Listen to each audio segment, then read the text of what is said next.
asingabvira kuti budai. Anoshibaza mweni panapa maswa. Oniona pakashike mweni ka. Food yende tinope mweni. Iwo mochiripo iwo. Mwenza kubana mombe zavili. Chene mkaka yo tikasoni kapa.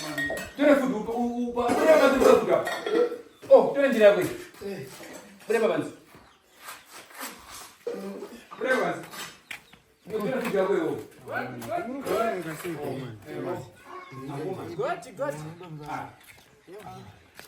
Mamuka ere. Vai. Tamuka. Yewe umeko. Mani mai vai. Yewe. Chigarenga. Nacho ichamboda yewe. Koma name. Yewe. Maiwe. Yewe. Azishadiba. Azishadisha. Yewe. Mani Garapa msukuru wangu. Igarete sana. Imandire utaindire ya. Usamandire nyai. Usamandire nyuno. Maindo dini. Usamandire nyuno. Ndare mso. Ruba. Usamandire nyuno. Maindo mwangu Iwe. Usanyama yo. Msadaro. Mungu wangu. Usamandire yo ye. Usamandire yo. Sio chungu sikabeze bado tanga dakuti. Ndataura kare ndakataura. Wema kuti. Yona mbokuja siruka. Kasika chimbizi. Mvura yesho hakuna bawe. Hakuna chiro kani maini. Maindo yeka ni mai mimi. Hakuna bambura yesho ngendo ruka. Iwe. Maindo mutu kwa tete. Wendo runa kuna mvura. Maindo yipa. Maini. Murupe nini? Murupe nini? Yamaini. Asikana. Tutsire mzukuru. Tutsire. Mimi ndikugadzira ndire muzukuru. Alright. Maindo zoyo pamba pana. Ye muzukuru ndikugadzira. Ndina nyumba yako muniki wangu mlingina ngita do ya basi. Ndire muzukuru ndikugadzira.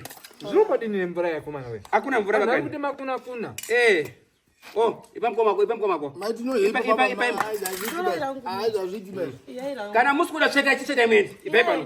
Mumlinga ino kwa damu. Ndinakufana. Ino ndiri kubai. Pese patutenga kudya ndipano nguuya maya. Imwe. Chiwa chamene.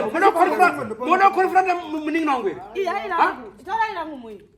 Ndandakaguta hangu sindakutohire soto. Ndozviziya. Ndandakaguta sindakuhire soto. Wasvotesa. Zvishoka.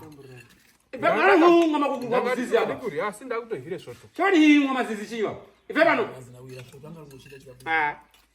Mambo dini. Wakubanaka. Hakuna mvura ba. Hakuna chiro ba. Wendo runo zvashupa. Ngakabata. Ndazvoda sisi. Ani. Mayo ninakubata masai sisi. Man. Ha? Memfundisi. Ndaita runyaya mayo. Maive unongonondo.